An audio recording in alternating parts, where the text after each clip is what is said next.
RO wajib dapat hak asuh anak. Dengar ya.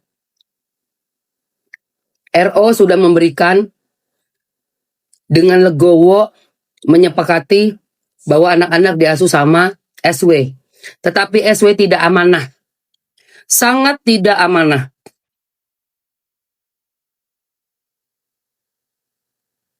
SW kau sudah kublok ya. Karena kemarin kau mampir terus ke live-ku.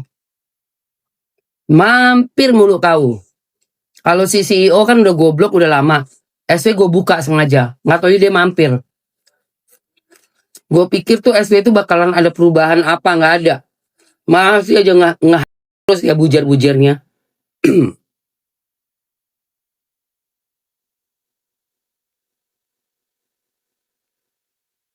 Lu gue bujar-bujarnya SW. Gue makin lantang gue bela RO. Karena RO sangat kompeten untuk menjadi orang tua asuh anak-anaknya. Kenapa? Satu, RO bapak yang bertanggung jawab. Dia bisa mengurus keuangan untuk berapa, apa aja pengeluaran untuk anak-anaknya RO dengan lebih fair. Dia akan atur pengeluarannya, tidak bisa dimanipulasi, dan dia bisa mungkin pakai orang untuk bikin catatan atau apalah, atau dia sendiri orangnya, aku lihat orangnya apik ya RO ya. Kedua ada abangnya.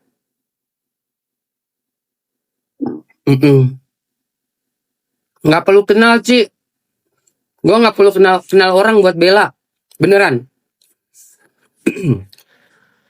Gue nggak perlu dibayar, gue nggak perlu kenal orang untuk dibela. Karena gue di dalam TikTok ini, gue selalu memperhatikan kasus-kasus yang gue suka. Orang-orang yang gue lihat nggak baik, dan orang-orang yang gue lihat baik, gue bisa tahu. Gue bela RO, lo tau kenapa? RO punya duit. RO tidak mengumbar kemesraan di depan anak-anaknya pada saat anak-anak ada di rumah, dia nggak bawa masuk perempuan di rumah. Ya, beda. Kalau SW dia bawa laki masuk ke rumah. Dan sudah banyak sekali video-video yang Mamski simpan, lebih dari 10 video.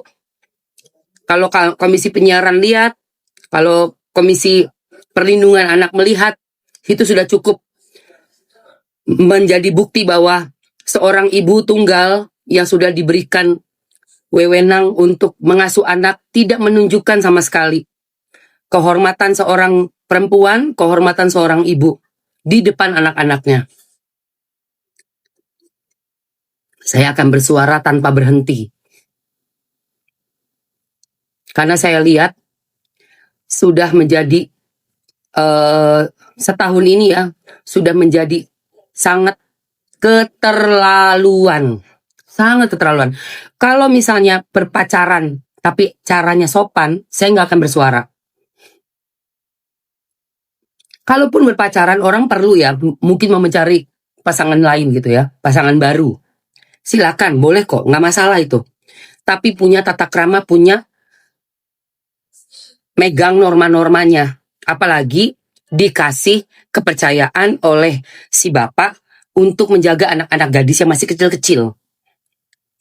Kita ini perempuan harus punya harga diri. Wajib jaga harga diri. Apalagi punya anak.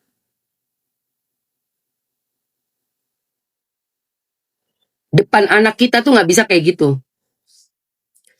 Udah berulang kali ya gue bilang, gue punya seorang ibu yang bapak yang bercerai. Ibu gue nggak nikah lagi. Kita semua nih 4 anak cewek-cewek semua sayang betul sama ibu kita. Karena kita lihat ibu kita memang nggak punya siapa-siapa selain bapak yang udah cerai. Kalau bapak sih udah nggak tahu lah berapa kali nikah. Jadi agak hilang respect juga ya. Karena ya itu tadi, kita juga ngelihat sebagai anak gitu. Kayak apa sih orang tua gue? Kayak apa ya orang tua gue? Pengikutnya yang fans beratnya SW, coba kalian pikir, pantas nggak kayak begitu di depan anak-anak? Pantas nggak? Jangan kalian karena mungkin entah dapat untung apa, gue nggak ngerti, atau kalian memang suka melihat adegan-adegan yang begituan ya. Jadi kalian kayak membabi buta, nutup mata gitu, bahwa hal seperti itu tuh nggak apa-apa kok. Ada beberapa komen-komen, gue nggak tahu apakah itu dari grupnya mereka, tapi gue lihat seperti netizen, ataukah itu memang bujar bayaran, gue nggak tahu. Bilangnya apa? Nggak apa-apa dong dideketin sama bapak. Hey, Ketua KPAI, Komisi Perlindungan Anak Indonesia udah bilang, ada yang namanya body security, body security. Body security. Dengerin. Body security. Denger. Oke, kita bahas ya guys. Bentar ya.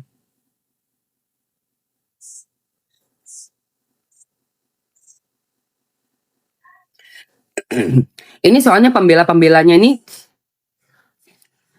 kayak orang apa ya? Gue bilang kayak orang kalap. Kayak orang kalap. Nggak tahu deh ada keuntungan bisnis apa. Aja di situ ya.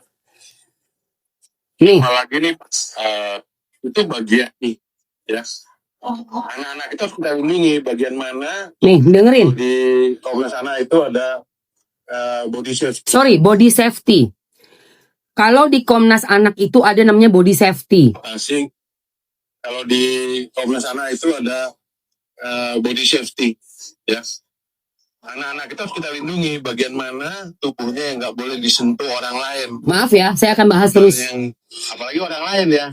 Untuk orang keluarga kandung aja kan kita batasin. Saya aja dengan anak saya yang usia 17 tahun udah mulai membatasi bahasa tubuh yang nggak seperti waktu dia masih kecil, karena saya menghormati seperti itu. Dan itu harus kita ajarkan sedini mungkin bagaimana berpositif kepada anak-anak, mana yang boleh dipegang, mana yang tidak.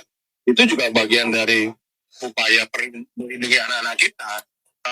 Kalau sudah Ketua Komnas Perlindungan Anak berkata demikian, kau ya SW sama CEO, seharusnya kalian itu lebih turunin ego, ngaca, ya. Nih kaca gede nih gue kasih ke lu nih. Ya, lu ngaca lu ngaca. Masuk Mbak In. Lu ngaca harusnya. Waalaikumsalam.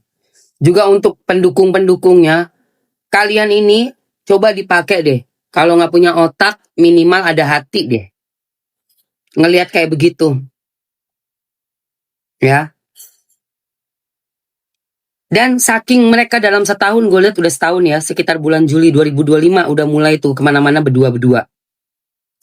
Dalam setahun seperti itu dinormalisasi, menjadi suatu kebiasaan. Orang yang tadinya mungkin awalnya kayak agak jengah, tapi karena sering melihat setiap hari, jadi terbiasa dan jadi ketagihan. Seperti itu memang hal-hal yang sebahasa harusnya tidak benar, tapi dinormalisasi akhirnya menjadi suatu addiction. Pengen ngelihat nih perempuan laki yang gak ada hubungan suami istri, tapi bisa tampil mesra-mesra, melebihi mesra malah. Kalau mesra itu kan ada yang cuman kayak megang mesra ya, cuma begini doang, kayak kita misalnya cuma meluk doang. Ini udah melebihi saya rasa. Dari pandangan mata saya ya, saya boleh loh punya pandangan, terserah saya. Kalau kalian setuju atau enggak juga terserah. Yang penting ini pandangan dari Emma Waroka ya. Saya lihat gesturnya sudah melebihi daripada sekedar mesra. Tetapi di situ ada unsur-unsur porno aksi. Porno aksi dengan menampilkan barang jualan kayak krim atau apa, dibuat seperti seolah-olah kalau orang dewasa itu kita udah paham lah ya maksudnya apa. Ada bahasa kental dari yang laki-laki, wah kental banget tuh kayaknya udah lama. Bahasa-bahasa itu nanti mungkin akan bisa ditampilkan nanti di pengadilan ya, di sidang, di persidangan, bahwa ada kata-kata, gestur, gerakan, dan body contact seperti ini. Nanti ditampilkan aja itu videonya. Terus juga ada juga tangannya si laki-laki, si CEO itu ke bawah. Kalau kita di dunia acting itu ada namanya gesture. Gesture itu gerakan tubuh, gerakan muka yang bisa menjadi suatu pengertian yang bisa diartikan sedang melakukan sesuatu. Gestur marah, gestur sedih, gestur menggelinjang, seperti itu. Jadi ini udah ada kombinasi gestur, kata-kata, dan gerakan-gerakan body contact yang melebihi daripada sekedar mesra menurut saya. Oke.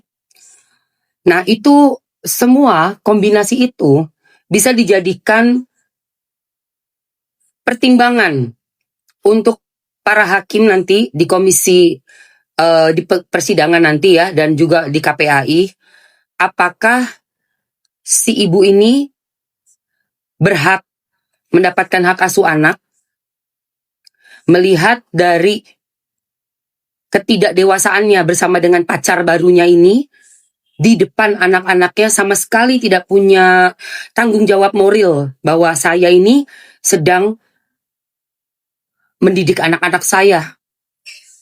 Saya ini sedang menjalankan tugas dari bapaknya anak-anak saya, bahwa saya dipercaya untuk bisa mendidik mereka. Seperti itu. Dan saya rasa RO berhak mendapatkan hak asuh anak. Kenapa? Karena begini, hak asuh anak itu sebenarnya sudah didapatkan oleh si SW. Sudah didapatkan dengan cara damai, bahkan dengan support yang luar biasa, sampai ratusan juta sebulan. Itu sudah menandakan bahwa hak asuh sudah diambil dengan penuh dan sudah mendapatkan apa yang dia mau untuk anak-anaknya. Bahkan untuk melanjutkan kehidupannya yang di atas rata-rata orang Indonesia. Sangat mewah sekali. Ya. Catat ya, ini boleh di-download sama kalian ya, boleh kalian share nanti. Tetapi seiring sejalan dengan waktu dan apa yang dialami oleh seorang RO, dia tidak mendapatkan haknya yang cuma 3 hari.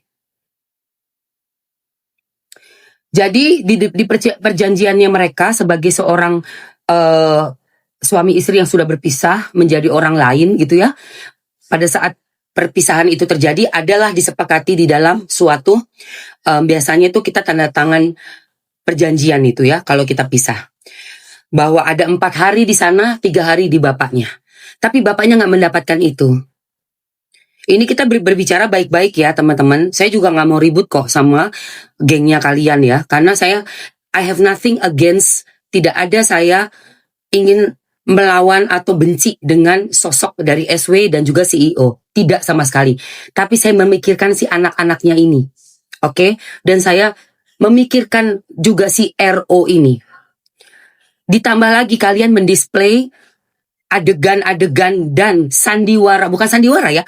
Ini bagaikan panggung sandiwaranya adalah TikTok. Live TikTok yang saya juga masuk di dalam live TikTok sebagai netizen, sebagai penonton. Sehingga saya akan bersuara. Gak akan saya diam. Karena sudah didisplay secara publik, bisa masuk ke mata saya melihat, jadi saya akan berbicara tentang hal ini, oke? Insya Allah bisa jadi bantuan juga ya buat teman-teman yang lain, buat siapapun yang mengalami hal yang sama, oke? Ini doang 1 menit aja, 1 menit. Gue tuh lagi ngomong tuh sebenarnya belum pengen jualan dulu. Ini pakai face peeling mask ya, face peeling mask. Allah mak dapat peringatan suruh jualan.